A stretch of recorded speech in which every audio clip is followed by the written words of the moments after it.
My grandfather's name was Raymond Cole.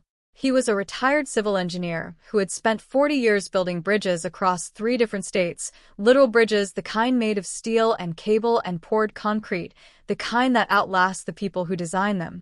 He was a small man with enormous hands and a very specific idea about what money was for. He believed money was not for spending carelessly. He believed it was not for showing off, or for solving problems you should have avoided in the first place. He believed money was for building something, something that lasted, something you could point to and say, "I made that possible." He told me this when I was 8 years old. We were sitting on his back porch in the late August heat, eating watermelon and spitting seeds onto the grass, and he said, "Nora, whatever I leave behind when I'm gone, it's going toward your future, not your parents' present. Yours." I didn't fully understand what he meant. I was 8. I thought about it the way children think about things adults say with great seriousness. I noted it, stored it somewhere, and went back to the watermelon. He died when I was 14. He left behind a house, a workshop full of tools, a 1967 Ford pickup that still ran, and a trust fund containing $312,000. All of it designated, specifically and legally, for his granddaughter Nora Cole, for her education, her professional development, and her future. The trust was structured to release funds for approved purposes, tuition, housing, career-related expenses, and to transfer fully to me at age 25. I know all of this now. I did not know most of it then because I was 14 and grieving, and because the adults around me handled the estate paperwork and told me simply that Grandpa had left money for my college education and that I shouldn't worry about it. I believed them. I trusted them. They were my parents. That was my first mistake. It would not be my last. My parents are not villains in the way that the word conjures. They are not cold people. They are not people who did not love me. I want to be precise about this because imprecision is how these stories become easier to dismiss. Oh, she had terrible parents. No wonder she turned out the way she did. That would never happen in a normal family. My parents were a normal family. That is exactly the problem. My mother, Diane, is warm and social and has spent most of her adult life organizing things, events, committees, other people's schedules. She is the person who remembers every birthday, sends the cards, brings the casserole, volunteers first and longest. She is genuinely liked by everyone who knows her. She is the kind of woman who makes you feel, in her presence, like the most important person in the room. I spent a long time trying to understand how someone so seemingly generous could do what she did. I eventually came to understand that generosity performed for an audience is a different thing entirely from generosity practiced in private. My father, Greg, is quieter. He is a man who wanted more than he was willing to work for, not lazily, exactly, but optimistically. He believed, with the consistency of someone who has never been seriously corrected, that things would work out, that the next investment would be the right one, that the business ventures college friend pitched over golf would this time be different. He was wrong about this repeatedly, across many years, and each time he was wrong he landed softly, because there was always a cushion beneath him that he had not put there himself. I have an older brother named Patrick. He is 4 years older than me and has always been, in the architecture of our family, the heir apparent. Not in any official sense, we are not that kind of family, or so I believed. But in the emotional sense that became clear to me only in retrospect, Patrick was the future my parents had invested in. His activities, his social life, his friendships, his ambitions, these were matters of family priority. Mine were background noise. I was the quiet one, the reader, the one who got good grades without anyone needing to push her, which meant no one ever noticed whether anyone was pushing her or not. I was self-sufficient in the way that invisible children are self-sufficient, not because it came naturally, but because self-sufficiency was the only option available to me in a household organized around someone else's needs. This is the context you need for everything that follows. I was accepted to the state university on a partial academic scholarship. I was 17 years old and genuinely proud of myself. I had worked for it, quietly and consistently, without anyone tracking my progress or celebrating my milestones. When the acceptance letter came, my mother cried happy tears and my father clapped me on the shoulder and said, "That's my girl." Patrick, who had gone to the same university 3 years earlier, nodded approvingly. It was, by the standards of my family, an excellent afternoon. 2 weeks later, my mother sat me down and explained the finances. My scholarship covered 60% of tuition. The remainder, plus housing, would be covered by Grandpa's trust. She showed me a printed document. I remember it had the name of an attorney at the top and a lot of formal language I didn't stop to read carefully because I was 17 and because my mother was sitting across from me with her warm, organized competence explaining it all. She said the trust would release funds each semester to cover my costs. She said I didn't need to worry about the paperwork. She and my father were the trustees until I turned 25. She said Grandpa had set it up that way so I could focus on school. I thanked her. I went to college. I focused on school. What I did not do, what I did not think to do at 17 because I had no reason to, was ask for documentation. Ask to see the trust balance.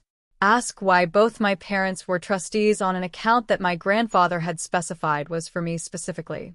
Ask why the release amounts my mother mentioned were described in round numbers that didn't precisely match any tuition or housing figure I could verify. I was 17. I trusted my parents. I went to college. I studied accounting. The irony of this is not lost on me. College was 4 years. Graduate school, I pursued a master's in financial analysis, was 2 more. During all 6 years, my educational expenses were, as far as I was told, covered by the trust. My tuition was paid. My housing was funded. I received a modest monthly allowance described as a living stipend from the trust.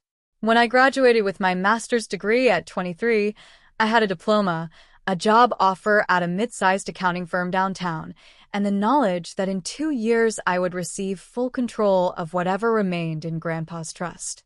I had not thought much about the trust during those 6 years. I had been busy becoming something.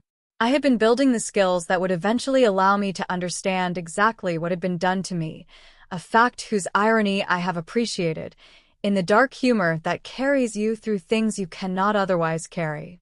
My first 2 years of working were the happiest of my adult life up to that point. I was good at what I did. I was fast, I was careful, I was precise. I got my first promotion inside 14 months. I had a small apartment, a manageable rent, a cat named October, and the companionship of 2 colleagues who became real friends. I was, in the quiet and unspectacular way that matters most, content. My family relationships during this period were cordial and infrequent. Sunday dinners once a month. Holiday gatherings that were pleasant in the way of gatherings where everyone performs normalcy because the alternative is a conversation no one wants to have. Patrick had married a woman named Brianna, and they had a daughter together, and this had elevated him further in the family's emotional hierarchy, which I had long since stopped investing in. My mother called me about non-events, neighborhood gossip, a show she was watching, a recipe she'd tried. My father called when he wanted something, a recommendation, an opinion on a financial decision, a sounding board for the next venture that was, he felt sure, going to be the one that finally worked out. These calls had a particular texture that I had learned over many years to identify and manage. I was good at managing them. I had a lot of practice. And then I turned 25. The trust transferred to me on my 25th birthday, as my grandfather had specified. I received a letter from the attorney's office, not the original attorney who had retired, but a successor at the same firm, with a summary of the account status and instructions for completing the transfer of control. The balance in the account was $41,217. I read that number 3 times. Then I put the letter down on my kitchen table, and I made a cup of coffee, and I stood at my window for a long time looking at the street below, and I thought about the number. $41,000. In a trust that had been opened with $312,000. I had studied accounting for 6 years. I had spent 2 years working in financial analysis. I was not, at 25, unfamiliar with numbers or with the ways they moved through institutions and accounts and documents. My brain did what trained brains do. It started calculating. My 6 years of educational expenses, tuition, housing, stipend had been, at the institutions I attended, approximately $109,000 total. Reasonable. Accounted for. My partial scholarship had covered another $42,000 in tuition reduction. So, $312,000 minus $109,000 in expenses equaled $203,000 remaining.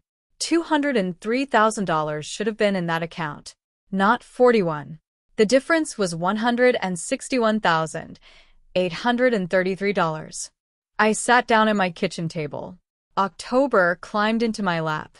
Outside, a Tuesday continued in the normal way of Tuesdays. I picked up my phone and called the attorney's office. The attorney, a methodical, careful woman named Ms. Hargrove who had inherited the file from her predecessor and clearly wished she hadn't, agreed to meet with me the following week. She brought the complete transaction history of the trust account, going back 14 years to the month it was opened. I sat across from her in a conference room with pale blue walls and a view of a parking garage, and I read through 11 years of withdrawals while she watched me with the careful stillness of someone who knows the document in your hands is about to change the shape of something. The educational withdrawals were there. Tuition payments to the university, clearly documented. Housing payments, clearly documented. My monthly living stipend, clearly documented. All of it exactly as I had been told. And then there were the other withdrawals. 47 of them, spread across 11 years, ranging from $3,000 to $22,000 each. Authorized on the trustee's signature line by my father Gregory Cole. The stated purpose on each one was a variation of the same phrase: beneficiary support and family educational expenses. I looked up from the documents. Miss Hargrove was looking at me with the expression of someone who has witnessed this particular moment before and finds it no less difficult for the repetition. What does family educational expenses mean on a trust designated solely for me? I asked. Legally, she said carefully, it should mean expenses directly related to your education. The language in the original trust document is specific about the beneficiary. My brother attended the same university 3 years before me, I said. His tuition was not covered by a scholarship. She didn't answer. She didn't need to. I looked back at the documents. I found the first large withdrawal, $18,000, dated the September of my brother Patrick's junior year, his junior year of college. I found a second one in December of that same year. I found a third in March. I set the documents down very carefully, the way you set something down when your hands are not entirely steady and you don't want anyone to see that. I'll need copies of everything, I said. Of course, said Ms. Hargrove. I took the copies home. I fed October. I made dinner. I sat at my kitchen table until midnight going through 47 transactions line by line, cross-referencing dates against what I knew of my family's financial history, my brother's college timeline, my father's various business ventures. By midnight, I had a clear picture. The money had gone to 4 places. Patrick's college tuition, the portion not covered by his own, less generous scholarship. A business investment my father had made in 2017 that I knew had failed within 18 months. Home renovation expenses on my parent house in 2019, the year they redid the kitchen and the master bathroom.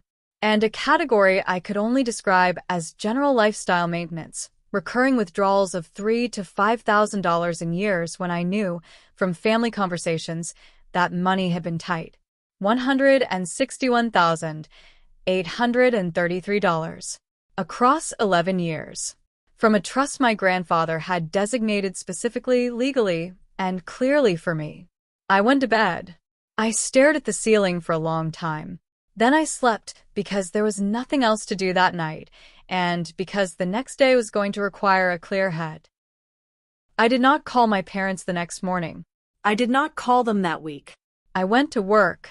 I sat at my desk and I ran figures and built models and met with clients and did all the ordinary things my job required. And inside that ordinary professional routine, I was doing something else entirely. I was building a second file. I requested the complete trust documentation from Ms. Hargrove, not just the transaction history, but the original trust instrument, the trustee agreement, every amendment, and authorization on record. I had it all within 5 business days. I read it with the precision of someone trained to read financial documents and the motivation of someone whose entire future had been quietly redistributed without her knowledge. The trust instrument was unambiguous. My grandfather had been clear. The funds were for Nora Cole, specifically and exclusively. The trustee authority extended to approving legitimate beneficiary expenses for me. Not for my brother's tuition. Not for my father's investment losses. Not for kitchen renovations. The trustee authority did not include the right to reclassify family expenses as beneficiary support. It simply did not. I consulted an attorney, not Ms. Hargrove, who was conflict-adjacent given the firm's history with the account, but a specialist in trusts and estates recommended by a colleague. She reviewed my documents over 2 meetings and gave me a clear and careful assessment. What had happened was a misappropriation of trust funds.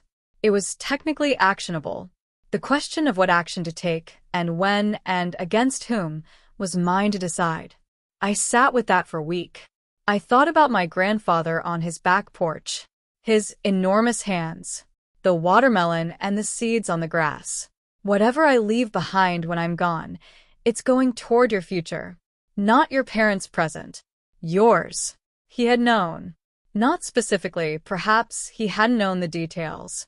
But he had known enough. He had known my parents well enough to specify the beneficiary language so carefully. He had known enough to be explicit. And they had found the gaps in the language anyway, or decided the gaps didn't matter, or decided that his intentions were flexible in ways the document was not. I thought about that for a long time. Then I thought about something else. My brother Patrick at this moment owned a house. A 4-bedroom house in a good school district, purchased 3 years ago with a down payment that he had told me, at the time, came from savings and some help from Mom and Dad. My parents had contributed $40,000 to his down payment, they had mentioned, with the casualness of people describing a perfectly ordinary transaction. $40,000. The year after my grandfather's trust had made a $22,000 withdrawal for family educational expenses. I added that to the file. I went to Sunday dinner 6 weeks after receiving the trust documents. I had spent those 6 weeks being careful and precise and completely outwardly normal. My mother had called twice. I had been warm and brief. My father had called once about a financial question. I had answered it helpfully. Patrick had texted about a family barbecue. I had said I'd try to make it. I arrived at Sunday dinner with a bottle of wine I knew my mother liked and a folder in my bag that I had prepared over several evenings with the thoroughness of someone who has learned, professionally, that documentation is everything. Dinner was ordinary. My mother had made a roast. My father talked about a podcast he'd been listening to about real estate investment. Patrick and Brianna talked about their daughter's upcoming school play. Brianna asked me about work. I said it was going well. I poured wine. I ate the roast. I was pleasant and present and gave no signal of anything. After dinner, after the plates were cleared and Patrick and Brianna had taken their daughter home, and my mother was making coffee in the kitchen, I sat down at the dining table with my father, and I took the folder out of my bag. I need to talk to you about Grandpa's trust, I said. He looked at the folder. Something moved across his face. Not quite recognition, not quite guilt, but something in the neighborhood of both. He said, "Sure, of course. Everything transfer okay?" "The transfer went fine," I said. The balance was $41,000. "Right," he said. "Your education costs were significant, over 6 years." "I've calculated my education costs," I said. I opened the folder. I placed the first page in front of him, a clean summary sheet I had prepared, showing the opening balance, the documented educational withdrawals, and the remaining balance those withdrawals would have produced.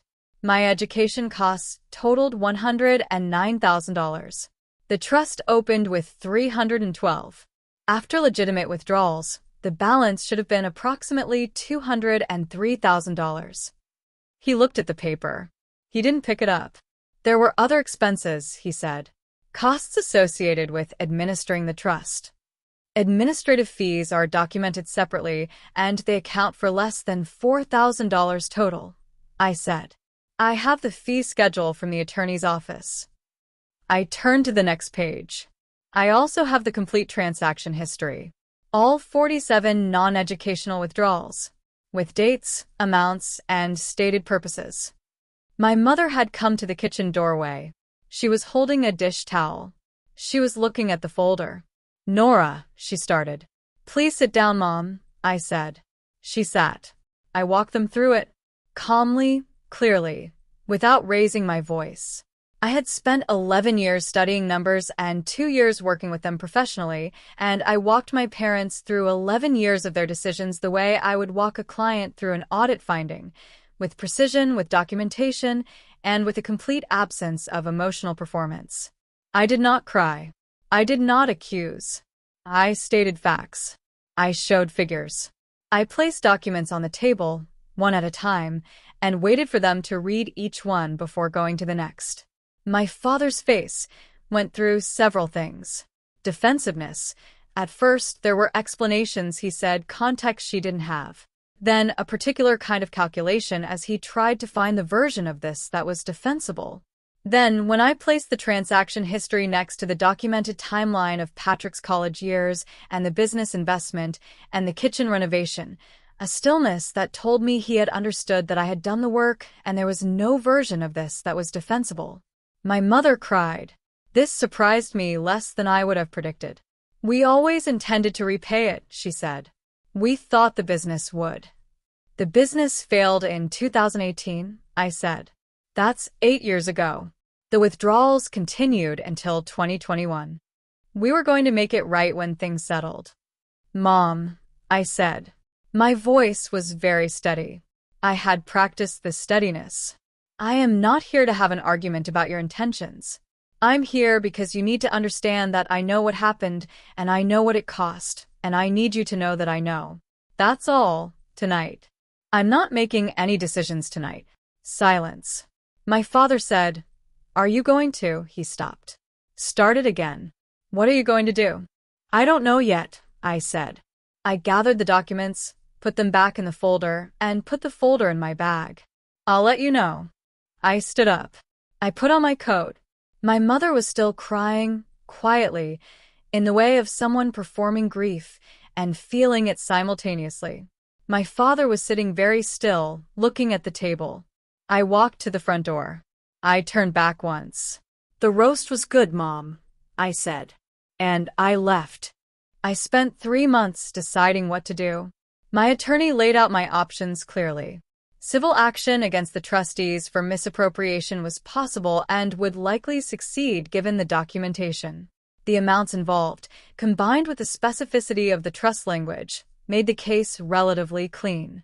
Criminal fraud charges were a longer path and harder to pursue, though not impossible. A negotiated settlement, a repayment agreement, legally binding, in lieu of litigation was the third option, and in her assessment the most practical one given the family dynamics and the likelihood that my parents did not have $161,000 in accessible liquid assets.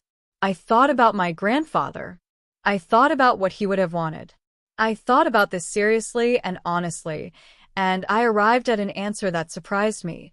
He would not have wanted the courts. He was a man who built things, not a man who destroyed them. He would have wanted accountability. He would have wanted me made whole. He would have wanted them to understand what they had done and to be responsible for correcting it. But he would not, I think, have wanted a family detonated. I thought about what I wanted. This took longer. I wanted the money. Not out of pure financial calculation, though the money mattered genuinely, but because the money represented 11 years of my grandfather's trust in my future, and because allowing it to simply dissolve into my parents' lifestyle felt like a second erasure. He had worked 40 years building bridges. He had saved carefully and deliberately, and with a specific person in mind. That deserved to be honored. I also wanted to be done. Done with the performance of a family that functioned normally on the surface and operated on a completely different set of principles underneath. Done managing it. Done accommodating it. Done arriving at Sunday dinners with wine and pleasantness while my grandfather's money sat in my parents' kitchen tiles. I instructed my attorney to prepare a repayment demand with a negotiated timeline. $161,833 plus documented legal fees, repaid over 5 years in structured installments. In exchange, no civil suit, no criminal referral. They would have 2 weeks to respond. They called me the day after receiving the letter, both of them on speakerphone. My father's voice had the quality of a man who has spent 2 days being very afraid and is trying to sound reasonable. My mother's voice had the quality of someone who had decided, somewhere in those 2 days, to try a different approach. Nora, my mother said, this feels very adversarial for a family matter.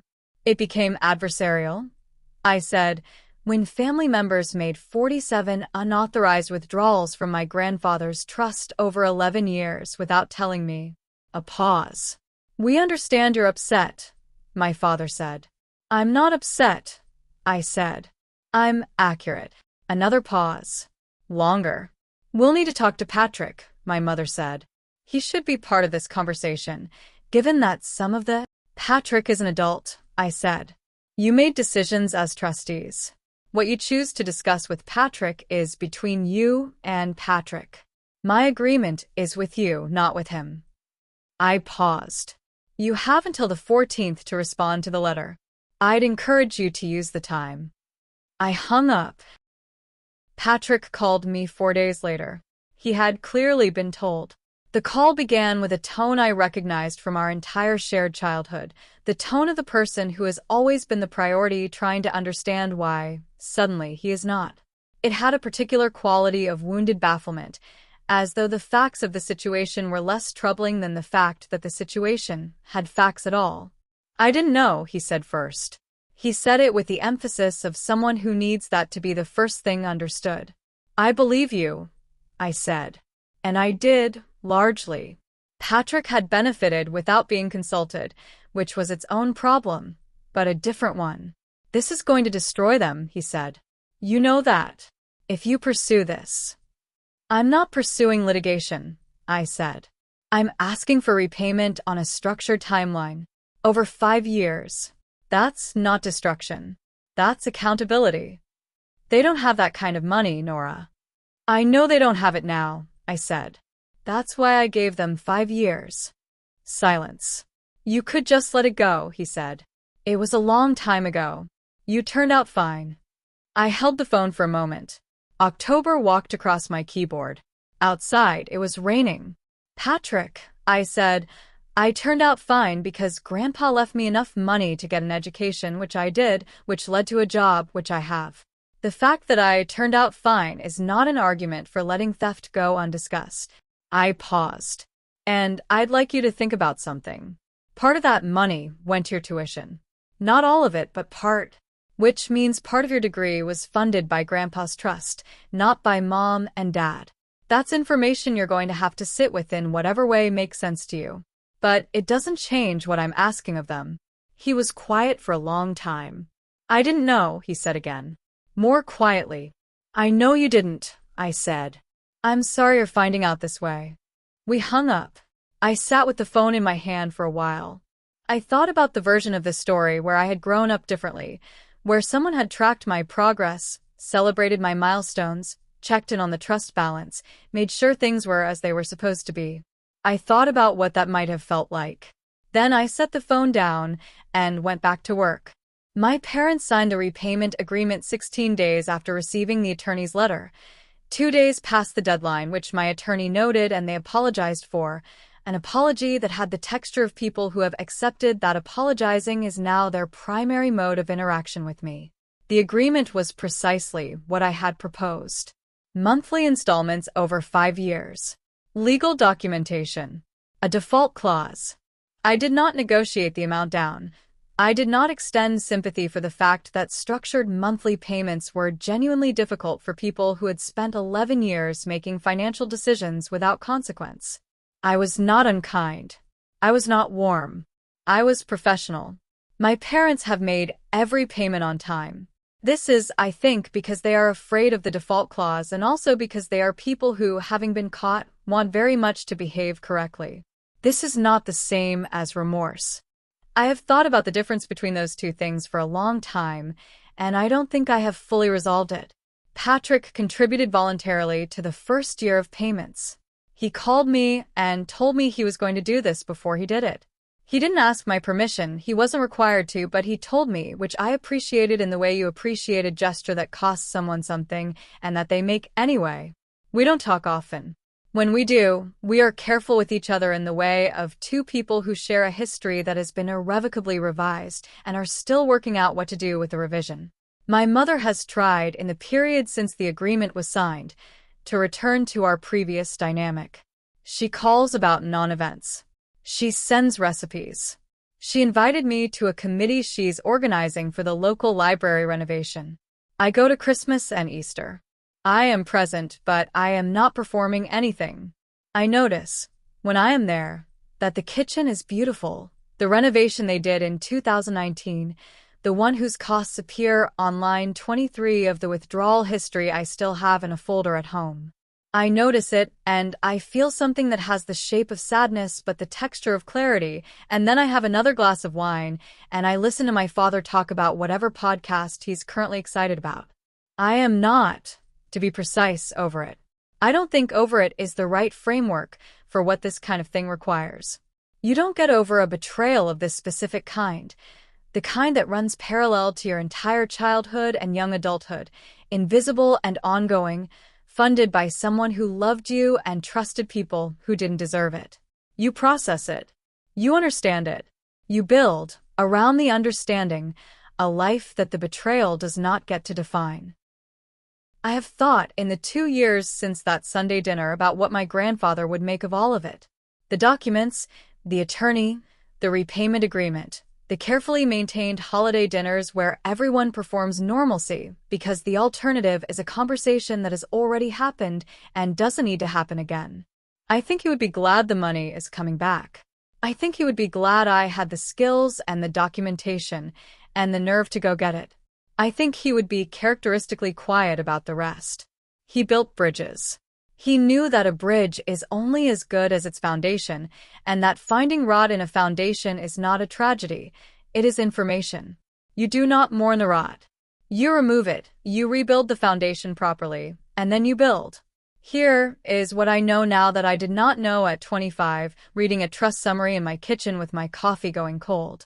I know that generosity performed for an audience is not the same as generosity practiced in private. My mother is beloved by everyone in her social orbit, and she spent 11 years redistributing her daughter's inheritance to fund her son's education and her family's comfort. Both of those things are true at the same time. Complexity is not an excuse. It is simply the shape of the truth. I know that the people who benefit from a system rarely examine the system. Patrick didn't ask where his tuition money came from because he had no reason to, and because the money arrived when he needed it, and because that is how privilege functions, invisibly, effortlessly, without requiring the beneficiary to understand its source. I know that the quietest child in a family is not necessarily the most protected. She is often the least visible, which means she is the most available. The resources attached to her name, the expectations placed on her future, the plans made in her absence, these are managed by the people with the authority to manage them, and those people do not always manage them for her. I know that documentation is everything. My grandfather's specific, careful trust language is the reason I had a case at all. My 6 years of accounting education gave me the tools to understand what I was reading.